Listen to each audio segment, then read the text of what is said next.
नमस्कार, मैं हूं आपके साथ मयंक। देखिए, ईरान की सेना की तरफ से एक बड़ी वार्निंग आई है इजराइल के लिए।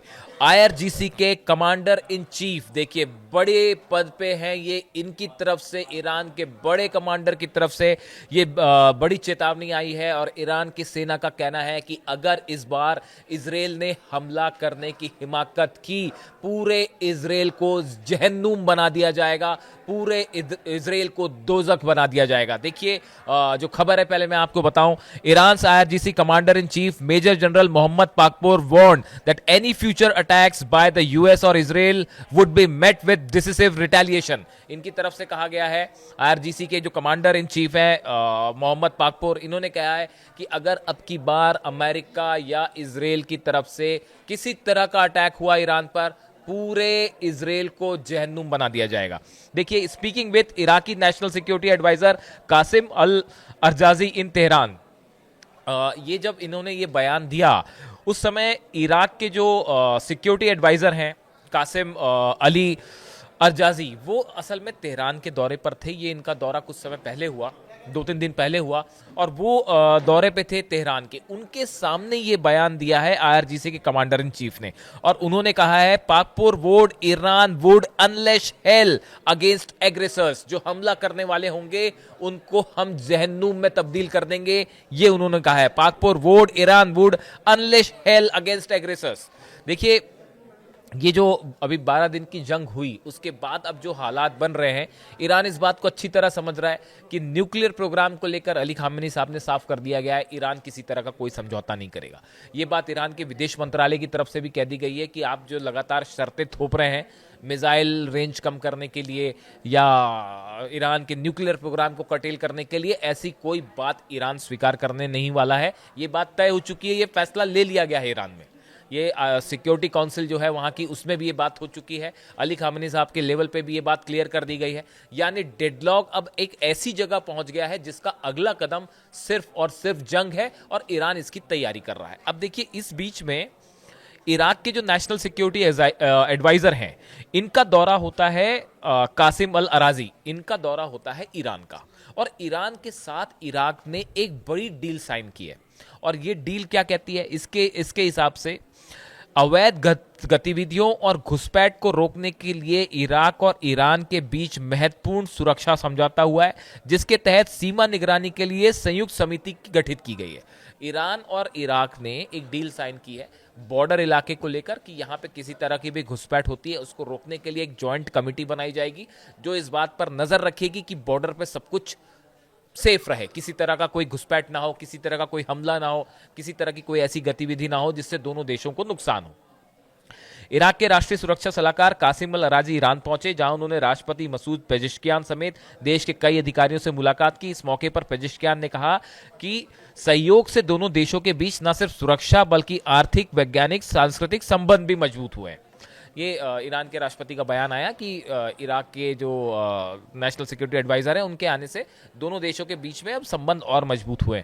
असली बात अभी आगे समझिए, पहले तो मैं बयान बता रहा हूं आपको, इसके पीछे की कहानी समझिए आप। चीफ ऑफ स्टाफ जो है मेजर जनरल मुसावी, जो ईरान के चीफ ऑफ स्टाफ हैं, मेजर जनरल मुसावी ने ईरान और इराक की जनता के बीच गहरे भाईचारे पर जोर देते हुए कहा कि ये अमेरिका की मुख्य चिंताओं में से एक होगा। उन्होंने कहा, अमेरिका इन दोनों देशों के बीच एकजुटता से परेशान है।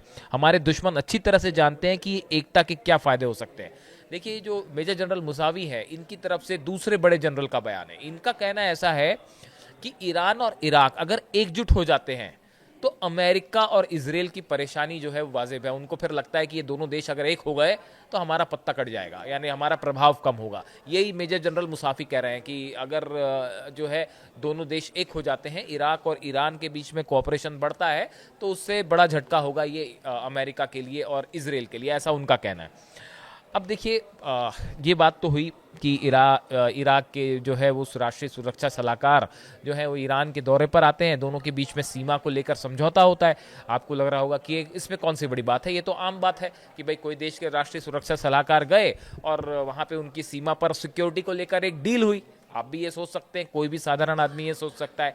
अब इसके अंदर की खबर सुनिए कि असल में इराक के राष्ट्रीय सुरक्षा सलाहकार और ईरान की क्या बात हुई। देखिए, आईआरजीसी के commander in chief major general Mohammad Pakpour उसमें शामिल है। Chief of staff major general Mousavi जो है उन्होंने उनसे मुलाकात की है। तो कोई तो बड़ी डील हुई होगी पर्दे के पीछे, या कोई चर्चा तो हुई होगी। हमारे जो सोर्सेस कहते हैं, जो आप मिडिल ईस्ट के एक्सपर्ट्स होते हैं, अगर आप उनके ओपिनियंस देखें, वो कई जगह मैं पढ़ता हूँ, तो उसमें जो सबसे बड़ी बात है, जो 12 दिन की जंग हुई, ईरान पर जो हमले हुए अमेरिका की तरफ से, इजराइल की तरफ से, उस दौरान इराक के एयर स्पेस का इस्तेमाल किया गया ईरान पर हमला करने के लिए।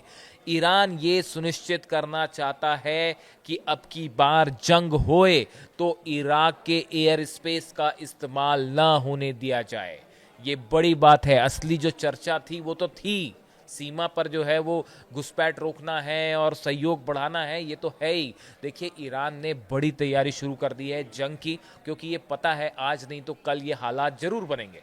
अगर कोई डील नहीं हो पाई, जैसा कि कोशिश है अमेरिका की तरफ से, लेकिन शर्तें भी लगा दी जाती हैं बीच में, इसलिए जो है वो एक डेडलॉक पर मामला खड़ा है। और अली खामेनी साहब पहले कह चुके हैं कि इस बातचीत का कोई हल नहीं होगा, इस बातचीत से कोई नतीजा नहीं निकलेगा। हम अपना परमाणु कार्यक्रम किसी शर्त पे नहीं रोकेंगे, हम अपना मिसाइल प्रोग्राम तो रोकने का सवाल ही नहीं है।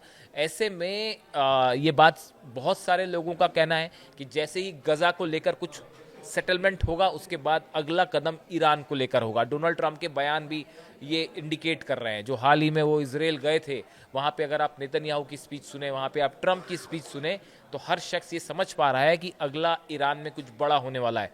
या तो किसी चीज़ तरह की डील होगी, अब्राहम अकॉर्ड में ईरान को लाने की कोशिश कर रहे हैं ट्रंप, लेकिन ये कितना हो पाएगा बड़ा मुश्किल है। ये तो अमेरिका की शर्तों पर ईरान यही कह रहा है कि आपकी शर्तों पर तो हम बात नहीं कर सकते।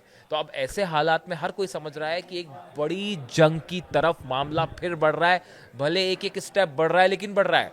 अब ये जो इराक के साथ चर्चा थी, उस चर्चा का असली मुद्दा यही था कि जो 12 दिन की जंग थी, उसमें इराक के एयर स्पेस का इस्तेमाल किया गया ईरान पर हमला करने के लिए। ईरान ये चाहता है कि अगली बार जंग हो तो इराक के एयर स्पेस का इस्तेमाल ना हो। इसके लिए स्ट्रैटेजी बनाई गई इस मीटिंग में, जो मैं समझ पा रहा हूं, जो कुछ एक्सपर्ट्स की भी ऐसी राय है। देखिए, इराक की तरफ से जो है वो कई तरह की अपील भी की गई कि उसके एयर स्पेस का इस्तेमाल हुआ। खबरें ये भी आई कि यूनाइटेड नेशंस में भी इराक ने अपील की है कि भाई हमारे एयर स्पेस का हमारी परमिशन के बिना इस्तेमाल हुआ। लेकिन अब सवाल यह है कि उसे रोका कैसे जाए। उसके लिए क्या कोई पुख्ता रणनीति इराक और ईरान मिलकर बना सकते हैं? ये कई सारे सवाल हैं। इराक में देखिए एयरबेसेस भी हैं अमेरिका के, इसमें कोई दो राय नहीं है। लेकिन कैसे रोका जाए, असली रणनीति ये थी। आप देखिए, ईरान हर स्टेप पे धीरे धीरे काम कर रहा है। डिफेंस में एयर डिफेंस सिस्टम लागू करना हो, फाइटर जेट्स चाइना के, जो कि खबरें हैं J-10 पहुंच चुके हैं, उनका फाइटर जेट्स की बात हो, पुतिन ने MiG-29 दे दिए, वो तो कंफर्म है ही और पहुंच चुके हैं। चाइना वाला मामला थोड़ा हिडन है, ओपनली अभी अनाउंस नहीं हुआ है, लेकिन सोर्स यही कह रहे हैं कि चाइना के फाइटर जेट्स भी ऑलरेडी पहुंच चुके हैं। आप देखिए, मिसाइल डिफेंस सिस्टम जो है वो मेरे मुताबिक जो मैंने समझ पाया है, वो इस्फहान के आसपास ऑलरेडी S-400 तैनात है। जो बीच में खबर आई थी कि S-400 इस्फहान के पास एक मिसाइल टेस्ट हुआ है। मैंने उसको बड़ी बारीकी से समझने की कोशिश की कि वो मिसाइल किस तरह की मिसाइल थी, उसमें क्या किस रेंज की मिसाइल इस्तेमाल की गई, क्या उसके बाद आफ्टर इफेक्ट्स आए। जो कई सारे कंट्रीज इसको मॉनिटर करती हैं, एजेंसीज, उन्होंने क्या इसको रेट किया। और कई लोगों का इस तरह से राय थी, डिफेंस एक्सपर्ट्स की, कि ये वो मिसाइल थी जो कि S-400 में इस्तेमाल हुई। यानी आप देखिए, जो ईरान के न्यूक्लियर पावर प्लांट्स हैं, ऐसा बताया जाता है, और इंस्टॉलेशन इंपॉर्टेंट है, उसके पास S-400 की तैनाती हो चुकी है, फाइटर जेट आ चुके हैं। ईरान अपना डिफेंस सिस्टम तेजी से मजबूत कर रहा है। कई ऐसे देशों के साथ संपर्क हो रहा है जो कि जंग में मदद कर सकते हैं। कहां कहां कमी रह गई? पिछली बार ये एक बड़ा चैलेंज था कि भाई जो है इजराइल और अमेरिका को जेट्स के लिए दूसरे देश अपना एयर स्पेस इस्तेमाल ना करने दे। इस बात को लेकर एक अच्छा खासा वो विवाद छिड़ा हुआ था। तो अब ईरान ये सुनिश्चित करने में लगा हुआ है इराक से कि अगली बार आप एयर स्पेस इस्तेमाल ना करने दें। अब इसमें कितने हद तक बात हो पाई, इराक कितना सहमत हो पाएगा, अमेरिका का दबाव कितना रहेगा इराक के ऊपर, ये तमाम सवाल है। लेकिन डिप्लोमेसी यही कहती है कि आपको लगातार कोशिश करनी होगी, और यही आपको स्टेप बाय स्टेप चीज़ें होती हैं। कोई चीज़ एकदम से कभी नहीं होती। आप धीरे धीरे कोशिश करते हैं तो चीज़ें बदलती हैं। आप देखिए, अफगानिस्तान के साथ भी ईरान ने अपने टर्म्स बेहतर किए हैं, और खासकर बगराम एयरपोर्ट को लेकर जो बयान आए अमेरिका के ट्रंप के, उसके बाद ईरान ने जो है वो अफगानिस्तान का सपोर्ट किया। यानी आप देखिए जब जंग की बात होती है तब आप कई सारे उसमें रूल्स काम करते हैं कि दुश्मन का दुश्मन जो है वो आपका दोस्त होता है, ऐसा कहा जाता है। और कूटनीति भी यही कहती है कि आपको कई बार अपने छोटे मतभेद हटा के भुला के चीज़ों को बड़ा बनाना होता है। यही वजह है कि ईरान बार बार अब अरब देशों से भी अपील कर रहा है कि भाई अगर वेस्ट बैंक में इसराइल ने किसी तरह का हमला किया तो आप जवाब दीजिए, मिल के जवाब दीजिए, फौरन जवाब दीजिए, एकजुट होइए। अगर मिडिल ईस्ट में कंट्रीज एकजुट हो जाती हैं तो ये बड़ा सेटबैक होगा इसराइल के लिए, और अमेरिका भी इस बात को समझता है। तो अब देखिए इसीलिए शायद ये chief of staff major general Mousavi कह रहे हैं कि अगर ईरान और इराक की एक कॉमन स्ट्रेटेजी हो जाए तो इसराइल अमेरिका के लिए सेटबैक होगा। खैर अभी फिलहाल हालात ये है कि आईआरजीसी की तरफ से जो ईरान की सेना है, इनके जो 2 बड़े जनरल्स हैं, इनकी तरफ से बड़ी चेतावनी, खासकर आईआरजीसी के कमांडर इन चीफ है मेजर जनरल मोहम्मद पाकपोर की तरफ से कि अगर हमला किया इसराइल ने तो जहन्नुम बना देंगे।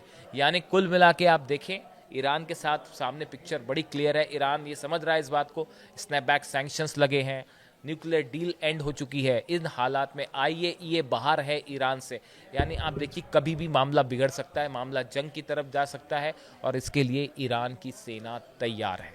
इन हालात में इससे जुड़ा जो भी अपडेट होगा आप तक पहुंचाएंगे। आप भी कमेंट करिए और ये बताइए कि क्या आपको लगता है कि ईरान के साथ किसी तरह की परमाणु डील हो पाएगी अमेरिका की, या फिर गजा के बाद एक बार फिर हम जंग की तरफ हालात को बढ़ते देख रहे हैं। आपकी क्या राय है बताइए। Thank you so much.